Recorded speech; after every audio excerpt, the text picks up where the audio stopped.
When a-ha's Take On Me was first recorded in 1982, it wasn't the massive hit we all know today, at least not at first.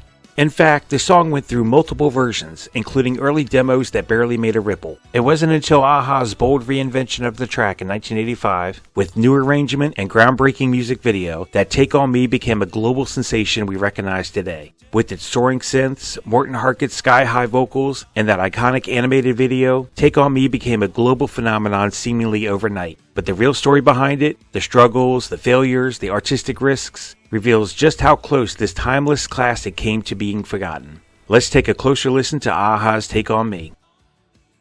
In the beginning, Take On Me didn't sound anything like the version we know today. Originally, it was a song called Lesson 1, a rougher, darker track built around the same keyboard riff, but lacking the bright polish that would make it unforgettable.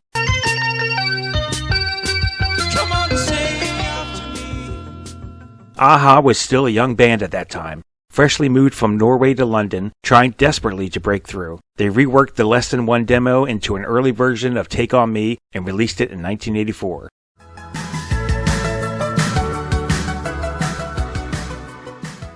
But despite their best efforts, the single flopped in the UK, selling just a few hundred copies before quickly fading away. For most bands, that would have been the end of the story.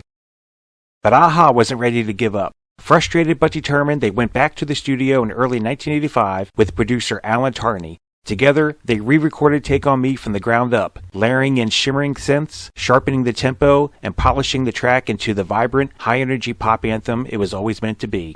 Morten Harkett's vocals soared higher, reaching for that impossible high note that would become the song's signature moment. The song was finally there. Now they just needed people to hear it.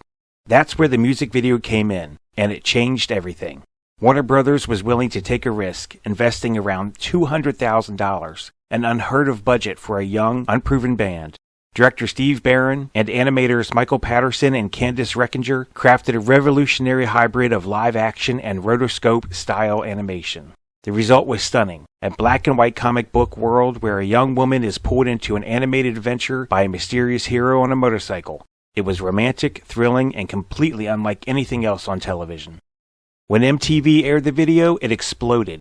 Audiences were captivated by the visuals and equally swept away by the song's infectious energy. Take On Me shot to #1 on the Billboard Hot 100 in the United States and climbed the charts around the world.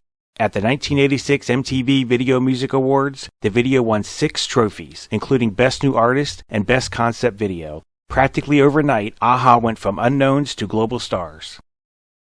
Today, Take On Me remains one of the most beloved songs of the 1980s and one of the most enduring in pop history. It's been parodied on Family Guy, covered by artists like Weezer, reimagined by a-ha themselves in a haunting acoustic ballad, a version later featured in the Deadpool 2 soundtrack, and heard in shows like The Magicians, video games, and major commercials, just to name a few.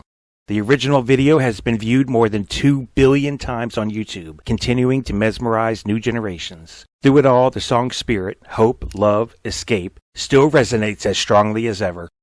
From a nearly forgotten single to a pop culture milestone, Take On Me reminds us that sometimes the third time's the charm.